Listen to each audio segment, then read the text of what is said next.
Natural solutions to money, relationships, wellness, and more. Shine a light onto your day and into your life. Power Your Life with Dr. Joanne White.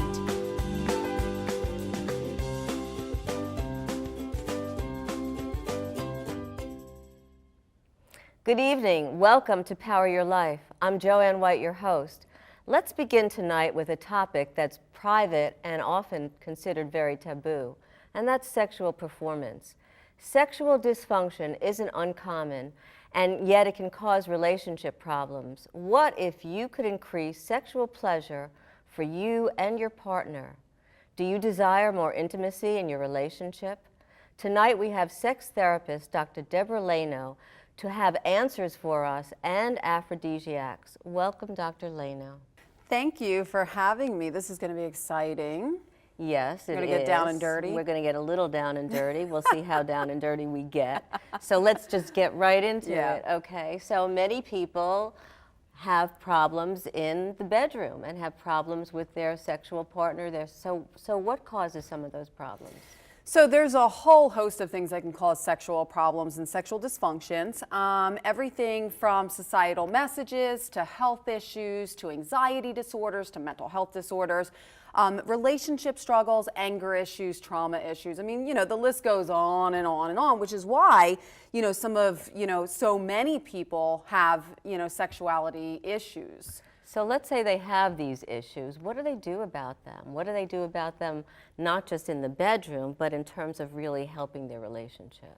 Sure. So I think, there's so many issues that can cause sexual issues, but let's just take it on like a real kind of general approach, and let's take it from an intimacy approach, okay? Like things that couples can do to, bring more intimacy into their relationship, okay? So one of the primary things with regards to relationships, and one of the things that I see happen to stop after long-term relationships is touching, okay? Even things as simple as massaging.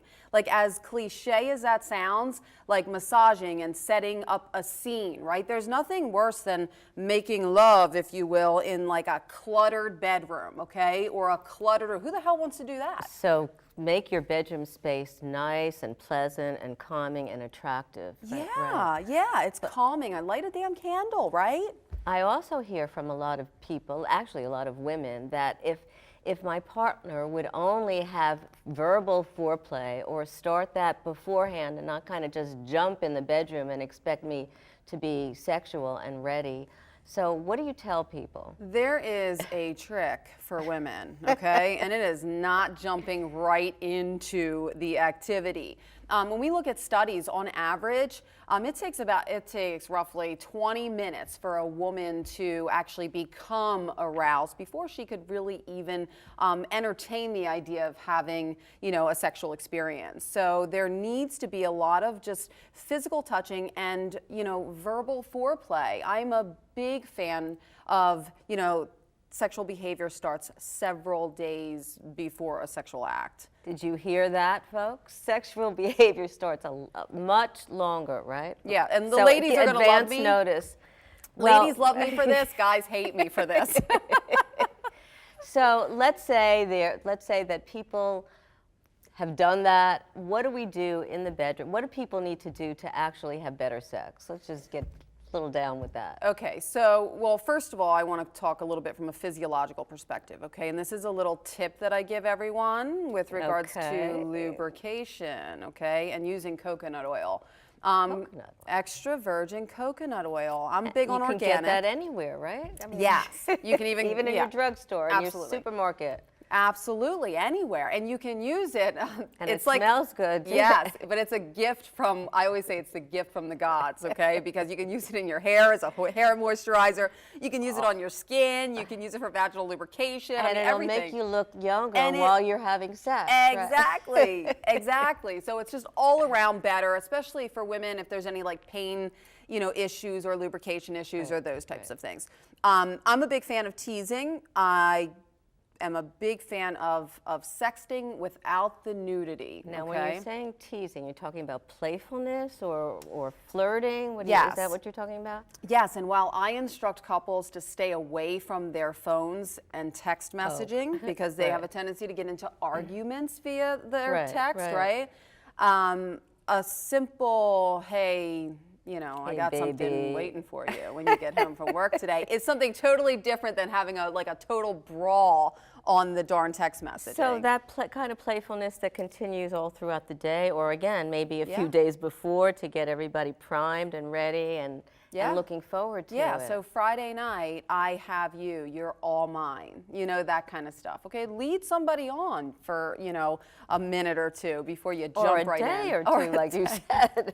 Okay. So that can be going on for some time, and people like to flirt. It's playful, it's Yeah. fun, it makes you feel good, and it's getting your partner ready and aroused. Yeah, it's- mentally, you got to get aroused mentally, right? Yes, I always call this priming the pump. You have a book that's coming out in April. Mm-hmm. Pre-sales are going on now, and it's called Sex Therapy 101. Tell us a little bit about it.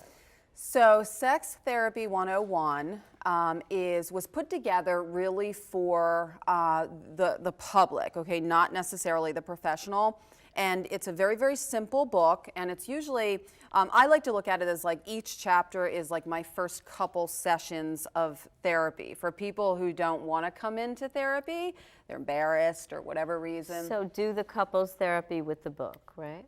Do the couples therapy and the individuals therapy, because each chapter, like there's chapters on improving your relationship, there's chapters on you know, erectile dysfunction, you know, so and premature ejaculation and how to talk to your kids about sex is, you know, one of the last chapters. And that's very important. Yeah. Okay, so everything's in that book, Yeah, Sex everything's- Therapy 101. And it's an easy read, totally easy read. That's great. Yeah. Thanks so much, Deb. Yeah. Dr. Delano. Dr. Lano. Sorry about that. Don't go anywhere. When we come right back, Dr. Lano has more advice for us. Plus, let's take a look at the common health concerns that plague women.